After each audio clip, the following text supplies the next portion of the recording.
Good morning students, how are you? कैसे हो आप लोग? उम्मीद करता हूं आप लोग अच्छे होंगे, घर पे होंगे, आप लोग स्वस्थ होंगे। सो आज का हमारा जो टॉपिक है that is the electronic structure of alcohol and phenol. And हम लोग कुछ बात करेंगे प्रिपरेशन ऑफ अल्कोहल्स की, कुछ रिएक्शंस की बात करेंगे। क्लियर है? सो टॉपिक स्टार्ट करते हैं बेटा। और आज का टॉपिक है that is the electronic structure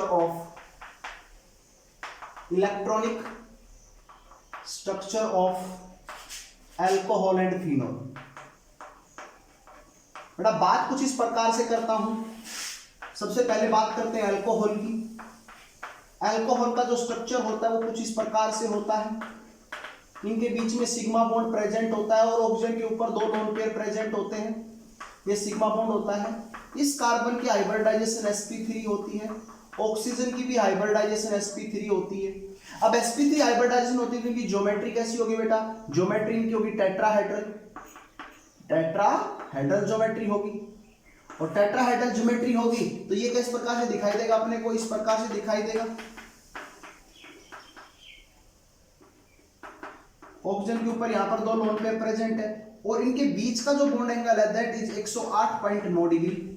ये इनके बीच का बॉन्ड एंगल होगा। अब आप लोग कहोगे कि सर sp3 हाइब्रिडाइजेशन में तो बॉन्ड एंगल 109 डिग्री 28 मिनट होना चाहिए, लेकिन बॉन्ड एंगल यहां पर कम क्या हो जाता है? Due to the lone pair repulsion. Due to the lone pair repulsion की वजह से बॉन्ड एंगल यहां पर रिड्यूस हो जाता है और बॉन्ड एंगल घटकर कितना हो जाता है? 108.9 डिग्री के आसपास हमारा बॉन्ड एंगल हो जाता है। और अगर मैं इनकी बॉन्ड लेंथ की बात करूं तो यहां पर हमारी जो बॉन्ड लेंथ होती है वो 142 पिकोमीटर होती है। ये वाली बॉन्ड लेंथ 142 पिकोमीटर। क्लियर आप लोगों को? दूसरी बात आप लोग जरा देखिए, ये मेरे पास एक अल्कोहल है। ऑक्सीजन की इलेक्ट्रोनेगेटिविटी ज्यादा है तो electron shift towards the oxygen. तो इस वजह से इलेक्ट्रॉन की जो इलेक्ट्रॉन डेंसिटी है वो ऑक्सीजन के आसपास क्या हो जाएगी बेटा? ज्यादा हो जाएगी। तो oxygen carry partial negative charge, it carry partial positive charge. Hydrogen is also less electronegative as comparison to oxygen, तो इसके ऊपर भी पार्शियल नेगेटिव और पार्शियल पॉजिटिव। तो हम कह सकते हैं कि इलेक्ट्रॉन डेंसिटी सबसे ज्यादा कहां पर? ऑक्सीजन के आसपास है। तो इस वजह से यहां पर ये अल्कोहल एक पोलर नेचर का होता है और इसका कोई ना कोई क्या होता है बेटा? डाइपोल मोमेंट होता है। Dipole moment. क्लियर आप लोगों को? तो ये छोटी सी बातें थी जो हम लोगों ने किसके बारे में बात की? अल्कोहल के बारे में। Now we are discussing also about the phenol. हम लोग फिनोल्स के बारे में भी देख लेते हैं। बेटा फिनोल हमारे पास इस प्रकार से होता है कुछ। फिनाइल ग्रुप के ऊपर OH, यहां पर भी बेटा लोन पेयर प्रेजेंट होते हैं। इस कार्बन की हाइब्रिडाइजेशन sp2 होती है और ऑक्सीजन की हाइब्रिडाइजेशन यहां पर sp3 होती है। क्लियर आप लोगों को? लेकिन ऑक्सीजन यहां पर आप लोगों को पता है कि इलेक्ट्रॉन रिंग के अंदर पार्टिसिपेट करता है ड्यूरिंग रेजोनेंस होता है बेटा। तो रेजोनेंस होता है तो इस वजह से हम लोग कह सकते हैं यहां पर बेटा partial double bond character arise होगा। बोलो बेटा partial double bond character arise होता है। तो इस वजह से ऑक्सीजन की भी यहां पर इलेक्ट्रॉनिक कॉन्फ़िगरेशन ना बोलकर मैं क्या बोलूं? सॉरी, हाइब्रिडाइजेशन कितनी हो जाएगी बेटा? sp2 हो जाएगी। दूसरी इंपॉर्टेंट बात आप लोगों के सामने करता हूं, यहां पर जो इनके बीच का जो बॉन्ड एंगल होगा O और H के बीच में वो कंप्लीटली 109 डिग्री का होगा। क्लियर आप लोगों को? बेटा फिनोल भी पोलर नेचर के होते हैं और डाइपोल मोमेंट इनका भी होता है। ठीक है, but they are less polar than methanol। ये मिथेनॉल से लेस पोलर होते हैं। ऐसा क्यों? क्योंकि बेटा इनके साथ बेंजीन रिंग जुड़ी हुई है और बेंजीन एक इलेक्ट्रॉन विड्रॉइंग ग्रुप का काम कर रही है। इनसे इलेक्ट्रॉन्स अपनी तरफ खींच रही है, तो इस वजह से ऑक्सीजन के ऊपर उतना ज्यादा नेगेटिव चार्ज नहीं रह पाएगा जितना रहना चाहिए। तो हम कह सकते हैं कि ये कंपाउंड जो होते हैं या फिनोल जो होते हैं वो लेस पोलर होते हैं देन दी मिथेनॉल्स। क्लियर आप लोगों को? तो आप लोगों को इस बात का ध्यान रखना। और जब ये partial double bond character arise हो जाता है तो इसकी बॉन्ड लेंथ भी कम हो जाती है और इसकी बॉन्ड लेंथ यहाँ पर बेटा ये कार्बन ऑक्सीजन के बीच की बॉन्ड लेंथ होती है वो 136 पिकोमीटर होती है। कम क्यों हो गई? क्योंकि बेटा रेजोनेंस के दौरान इनके बीच में partial double bond character arise होगा। तो हम कह सकते हैं कि इस प्रकार से कि ये इनके इलेक्ट्रॉनिक स्ट्रक्चर्स की बात हुई। Now we are discussing about the preparation of alcohol. Preparation of alcohols की हम लोग बात कर लेते हैं। और सबसे पहली प्रिपरेशन हम लोग जो जिसकी बात करेंगे बेटा वो हमारे पास रहेगी from alkyl halide. Alkyl halide से हम लोग प्रिपरेशन करेंगे। और एल्काइल हैलाइड से क्या प्रिपरेशन करेंगे जरा देखिए। अगर मान लो मेरे पास कोई भी एल्काइल हैलाइड है, अगर मैं उसके अंदर एक्वस KOH डाल देता हूं तो बेटा वहां पर हमारी न्यूक्लियोफिलिक सब्स्टिट्यूशन रिएक्शंस होंगी। न्यूक्लियोफिलिक सब्स्टिट्यूशन रिएक्शन होगी। अब वो न्यूक्लियोफिलिक सब्स्टिट्यूशन रिएक्शन हमारी SN1 टाइप की भी हो सकती है और SN2 टाइप की भी हो सकती है। इट डिपेंड्स कि आपने अल्काइल हैलाइड कैसा लिया है। क्लियर आप लोगों को? तो अगर मैं यहाँ पर करता हूं तो आप लोगों को पता न्यूक्लियोफिलिक, तो प्रोडक्ट क्या बन जाएगा, ROH रिएक्ट विद किसके बेटा क्या बन जाएगा, प्लस KX। क्लियर? ये हमारे क्या बन जाएंगे बेटा, अल्कोहल्स बन जाएंगे। सिंपल सी बात है, कैसे हुआ होगा, RX, ठीक है बेटा, X इज मोर इलेक्ट्रोनेगेटिव, तो लीविंग ग्रुप है तो R के ऊपर positive charge plus X negative, पीछे से OH नेगेटिव ने अटैक किया होगा इसके ऊपर, बोलो तो क्या बन गया होगा, दिस इज न्यूक्लियोफाइल, तो प्रोडक्ट क्या बन गया होगा, ROH प्लस KX। क्लियर आप लोगों को? ये हमारा प्रोडक्ट बन गया होगा। एक एग्जांपल कर लेते हैं, that is the CH3CH CH3 CH2Cl react with aqueous KOH, तो प्रोडक्ट क्या बनेगा बेटा, CH3COH CH3 और CH3 प्लस में KCl, this is our product. बेटा बात कैसी हुई होगी सर, सबसे पहले लीविंग ग्रुप निकला होगा तो पॉजिटिव चार्ज, उसके बाद क्या हुई होगी, हाइड्राइड शिफ्ट, हाइड्राइड शिफ्ट होने के बाद यहाँ पर कैसा चार्ज आया होगा, पॉजिटिव, तो OH नेगेटिव कहाँ पर अटैक करेगा, इस वाले पॉजिटिव पर, टर्सरी कार्बोकैटायन, तो that is 1 to hydride shift. यहाँ पर क्या होगी बेटा, 1 to हाइड्राइड शिफ्ट होगी, और 1 to हाइड्राइड शिफ्ट होने की वजह से ये बनेगा, और प्रोडक्ट क्या बन जाएगा, CH3COH CH3CH3, this is tertiary alcohol. Clear आप लोगों को? ये हमारा प्रोडक्ट बन जाएगा। तो इस पहली तरह की रिएक्शन थी जिसके अंदर हम लोगों ने क्या किया, अल्कोहल की फॉर्मेशन की from the alkyl halide. Now there is another method of preparation of alcohol from alkene. अब बेटा हम लोग किससे बात करेंगे, एल्कीन से बात करेंगे। तो एल्कीन से हम लोग किस प्रकार से बात कर सकते हैं, जरा देखिए। पहला, अगर मान लो मेरे पास कोई भी एक एल्कीन है और मैं उसका सिंपल हाइड्रेशन करता हूं, H2 ऐड करता हूं इन the presence of acidic medium, तो बेटा इस रिएक्शन को हम लोग हाइड्रेशन ऑफ एल्कीन बोलते हैं। क्या बोलते हैं बेटा, हाइड्रेशन ऑफ एल्कीन बोलते हैं हम लोग इसको। क्लियर आप लोगों को? और हाइड्रेशन ऑफ एल्कीन का मतलब क्या हुआ, यहाँ पर आप लोग जरा ध्यान से देखिए, एडिशन ऑफ वाटर, तो ये एक तरह की क्या है बेटा, addition reaction, electrophilic addition reaction है ये, electrophilic addition reaction. Okay, so जब एडिशन होगा तो बेटा क्या होगा बताओ, ये मार्किनोफ रूल को फॉलो करेगा। एडिशन में बेटा कौन सा रूल फॉलो करेगा, मार्किनोफ रूल। और मार्किनोफ रूल क्या बोलता है कि H पॉजिटिव वहां जाएगा जहां पर ज्यादा हाइड्रोजन होंगे, OH नेगेटिव वहां पर जाएगा जहां पर कम हाइड्रोजन होंगे, या मैं इस बात को ऐसे भी बोल सकता हूं, नेगेटिव पार्ट वहां पर जाएगा जहां पर कम हाइड्रोजन होंगे। तो बात कुछ इस प्रकार से, सर जब H2O है तो इसका मतलब कौन सी चीज होगी, H पॉजिटिव और OH नेगेटिव, इन दो चीजों का एडिशन होगा।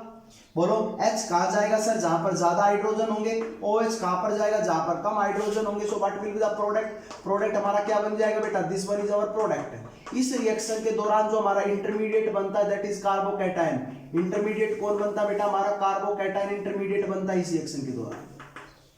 क्लियर आप लोगों को? कौन इंटरमीडिएट बनता है, हमारा कार्बोकैटायन इंटरमीडिएट बनता है। क्लियर आप लोगों को? तो this is the reaction. Now we are also discussing about the mechanism of this reaction. Mechanism क्या होता है जरा देखिए बेटा। सबसे पहले मेरे पास कोई भी एक एल्कीन है। अब एल्कीन में आपको पता, जब इंटरमीडिएट कार्बोकैटायन पड़ेगा तो इलेक्ट्रॉन्स का माइग्रेशन इस डायरेक्शन में होगा। इस डायरेक्शन में अगर होता है तो बेटा CH पॉजिटिव CH2 नेगेटिव, ठीक है बेटा। This reaction is carried out in the presence of acidic medium, so H positive will attack on this, तो क्या बनेगा बेटा बोलो, CH3 CH पॉजिटिव और CH3, यही बनेगा। Now in the presence of acidic, in the presence of H2O have lone pair and that is a carbocation, so क्या करेगा, H2 के ऊपर अटैक करेगा इलेक्ट्रोफाइल। यहाँ पर ये किसकी तरह बिहेव कर रहा है, इलेक्ट्रोफाइल्स की तरह बिहेव कर रहा है, तो ये इसके ऊपर अटैक करेगा तो क्या बनाएगा बेटा बताओ, CH3 CH OH2 positive CH3। आपको पता है ऑक्सीजन की इलेक्ट्रोनेगेटिविटी ज्यादा है, तो ऑक्सीजन की इलेक्ट्रोनेगेटिविटी ज्यादा है तो इलेक्ट्रॉन्स यहाँ पर रुक नहीं सकते, ऑक्सीजन की स्टेबिलिटी कम हो जाएगी क्योंकि पॉजिटिव चार्ज है इसके ऊपर। तो ऑक्सीजन तो हमेशा नेगेटिव चार्ज कैरी करता है, तो इस वजह से हाइड्रोजन को अपने इलेक्ट्रॉन यहीं छोड़कर जाने पड़ेंगे, H पॉजिटिव की फॉर्म में बाहर निकलेगा। H पॉजिटिव की फॉर्म में बाहर निकलेगा तो क्या हो गया, CH3 CH OH और CH3। क्लियर है? अब ये H पॉजिटिव जो यहाँ से बाहर निकला, ये अगेन कहाँ पर अटैक करेगा, इस नेगेटिव चार्ज के ऊपर, और इस प्रकार से रिएक्शन कैरी आउट होती रहेगी। क्लियर है। This H positive is only used for the initiate the reaction, reaction को स्टार्ट करने के लिए इस H पॉजिटिव का यूज किया गया था। मैकेनिज्म बहुत ज्यादा इंपॉर्टेंट है बेटा, हमेशा एग्जाम में सीबीएसई के अंदर ये मैकेनिज्म पूछा जाता है। जनरली सीबीएसई के अंदर मैकेनिज्म बहुत कम पूछे जाते हैं, नहीं पूछे जाते, लेकिन this mechanism asked many times, कई बार पूछा जा चुका है। समझ में आ गया आप लोगों को? सो प्लीज इसको ध्यान रखना है।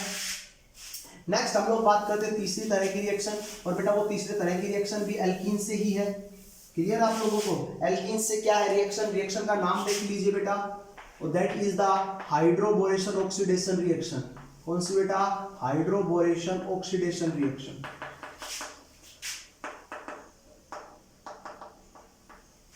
Hydroboration oxidation reaction. तो हाइड्रोबोरेशन ऑक्सीडेशन रिएक्शन क्या होती है? मान लो मेरे पास वही एक एल्कीन है, अगर उसके अंदर B2H6 in presence of THF tetrahydrofuron followed by H2O2, तो यहाँ पर भी हमारा जो प्रोडक्ट बनने वाला है वो सिंपल एडिशन प्रोडक्ट ही बनने वाला है। मीन्स अब की बार भी यहाँ पर एडिशन H पॉजिटिव और OH नेगेटिव का ही होगा, लेकिन अब की बार ये एंटी मार्किनोफ रूल को फॉलो करेगा। कौन से रूल को फॉलो करेगा? एंटी मार्किनोफ रूल को फॉलो करेगा। और एंटी मार्किनोफ रूल मतलब H पॉजिटिव वहां पर जाएंगे जहां पर हमारे कम हाइड्रोजन्स होंगे, और OH नेगेटिव हमारा वहां पर जाएगा जहां पर ज्यादा हाइड्रोजन्स होंगे। क्लियर है? मार्किनोफ रूल का उल्टा हो जाएगा एंटी मार्किनोफ रूल। क्लियर है? तो ये हमारे पास एक रिएक्शन थी जिसके अंदर हम लोगों ने बात की B2H6। अब बात करते हैं मैकेनिज्म की, रिएक्शन हुई कैसी होगी, जरा देखिए मैकेनिज्म की तरफ। मैकेनिज्म क्या है? मान लो मेरे पास B2H6 है, बेटा ये डाइबोरिन है, it will dissociate into BH3, और BH3 आपको पता है कि इलेक्ट्रॉन डेफिशिएंट कंपाउंड है, इसका ऑक्टेट कंप्लीट नहीं है। इलेक्ट्रॉन डेफिशिएंट कंपाउंड है, इसका ऑक्टेट कंप्लीट नहीं है। तो इस वजह से हम लोग कह सकते हैं कि अगर इलेक्ट्रॉन डेफिशिएंट कंपाउंड है तो किसकी तरह बिहेव करेगा? इलेक्ट्रोफाइल्स की तरह बिहेव करेगा। क्लियर आप लोगों को? तो एल्कीन थी मेरे पास CH डबल बॉन्ड CH2, ये उसके पास जाएगा और बोलेगा कि आप मुझे इलेक्ट्रॉन दे सकते हो या नहीं दे सकते। एल्कीन के पास क्यों गए एल्कीन के पास? क्योंकि एल्कीन के पास इसको देखा कि डबल बॉन्ड प्रेजेंट है, यहाँ पर इलेक्ट्रॉन डेंसिटी ज्यादा है। तो ये जो वाला, आप ध्यान से सुनना इस बात को, ये जब इसके पास जाता है तो धीरे धीरे ये बॉन्ड अपने आप में डिसोसिएट होता है, इलेक्ट्रॉन शिफ्ट किधर होते हैं? इस कार्बन की तरफ होते हैं। क्यों? क्योंकि इसके ऊपर बेटा पार्शियल पॉजिटिव चार्ज आएगा अगर इलेक्ट्रॉन इधर जाते हैं तो।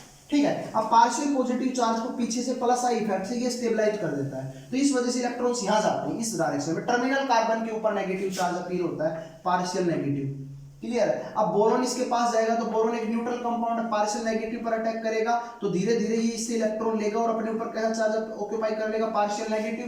न्यूट्रल स्पीशीज जिस चार्ज के ऊपर अटैक करती है वैसा ही उसके ऊपर चार्ज आ जाता है, तो पार्शियल नेगेटिव। अब पार्शियल नेगेटिव चार्ज आ गया तो हाइड्रोजन बोलेगा कि मुझे यहाँ से इलेक्ट्रॉन, सॉरी बोरोन बोलेगा मुझे यहाँ से इलेक्ट्रॉन मिल रहे हैं, तो हाइड्रोजन इस नेगेटिव चार्ज को न्यूट्रलाइज करने के लिए धीरे धीरे अपने इलेक्ट्रॉन्स को यहाँ से लेकर जाएगा, अपने इलेक्ट्रॉन्स को लेकर जाएगा तो इसके ऊपर पार्शियल नेगेटिव। तो जब ये जिस समय ये बॉन्ड टूट रहा था उसी समय धीरे धीरे ये बॉन्ड क्या कर रहा होगा बेटा? बन रहा होगा। तो ऐसे ऐसे केस के अंदर बेटा हम लोगों के पास एक साइक्लिक ट्रांजिशन स्टेट बनती है, 4 membered cyclic 4 membered transition state, ये हमारे पास बनती है। तो जब पुराने बॉन्ड सारे टूट जाएंगे और नए बॉन्ड हमारे पास बन जाएंगे तो क्या बनेगा? CH3 CH2 CH2 और क्या बन जाएगा बेटा? BH2। बोलो यही बनेगा। क्लियर आप लोगों को? अगर मैं इसके अंदर कोई दोबारा से एक एल्कीन मॉलिक्यूल का अटैक करवाना चाहता हूं तो अभी भी तो ये मॉलिक्यूल एक इलेक्ट्रॉन डेफिशिएंट कंपाउंड है BH2, बताओ अभी भी इसका ऑक्टेट कहां पर कंप्लीट है? ऑक्टेट तो कंप्लीट नहीं है। क्लियर आप लोगों को? तो ये फिर से अटैक करेगा, और अब की बार अटैक कैसे करेगा जरा देखिएगा।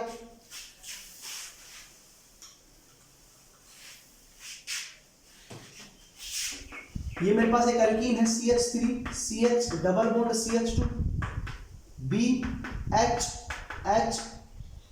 और ये क्या बनेगा बेटा? CH2 CH3।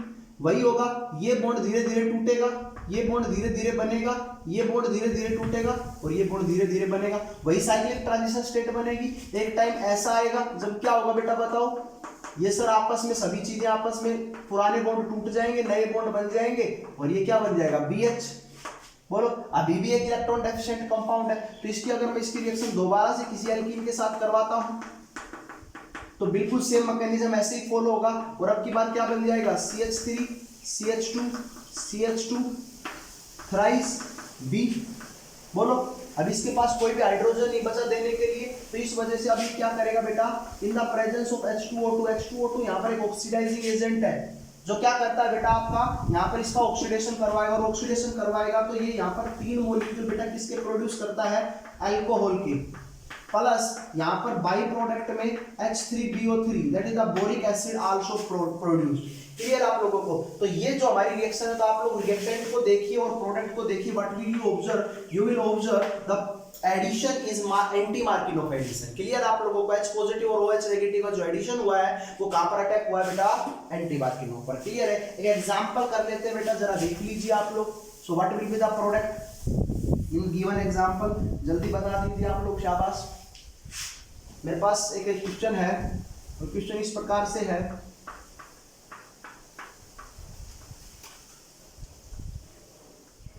ये क्वेश्चन है, अगर मैं इसके ऊपर H2O in presence of acidic medium attack करता हूं तो मेरा प्रोडक्ट बनता है A, और अगर मैं इसके ऊपर बेटा B2H6 in presence of THF H2O2 attack करता हूं तो मेरा प्रोडक्ट बनता है B।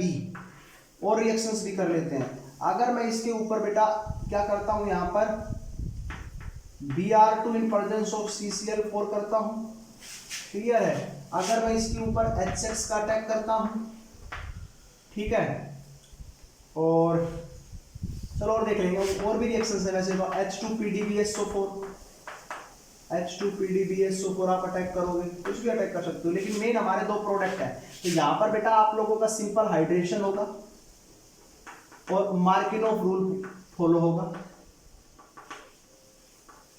और यहाँ पर आपकी अल्कोहल की फॉर्मेशन है, ठीक है बेटा, और यहां पर आप लोगों का बिल्कुल हाइड्रेशन ही होगा, ठीक है बेटा, लेकिन यहां पर एंटी मार्किनोव रूल को फॉलो बनकर होगा, एंटी मार्किनोव रूल को, और प्रोडक्ट आपका यहां पर भी अल्कोहल ही बनेगा। ये सिंपल हाइड्रेशन है, this is hydroboration oxidation, hydroboration oxidation. Clear आप लोगों को? तो ये 2 रिएक्शन हम लोगों ने आज की क्लास के अंदर पढ़ी हैं। दोनों रिएक्शंस के प्रोडक्ट आप लोग बना लोगे तो प्रोडक्ट क्या बन जाएंगे, जरा देख लीजिए बेटा। एक का प्रोडक्ट क्या बन जाएगा बताओ, यहाँ पर OH और यहाँ पर H, ये बन जाएगा, और इसका प्रोडक्ट क्या बन जाएगा बेटा बताओ, यहाँ पर H और यहाँ पर OH। This is our final. Clear आप लोगों को? ये हाइड्रोबोरेशन ऑक्सीडेशन का प्रोडक्ट है, ये सिंपल हाइड्रेशन का प्रोडक्ट है। इनके एग्जांपल्स आप लोग 11वीं क्लास में पढ़ के आ चुके हैं। ये सिंपल ब्रोमीन का एडिशन होगा, HX यहाँ पर होगा और यहाँ पर H का रिडक्शन हो जाएगा। क्लियर है? तो ये कुछ रिएक्शंस थी जिनको आप लोगों को इस यूनिट के अंदर देखना है, और भी हम लोग अभी और भी मेथड्स हैं जिनको हम लोग डिस्कस करेंगे सो नेक्स्ट क्लास के अंदर। Okay, thank you, have a nice day.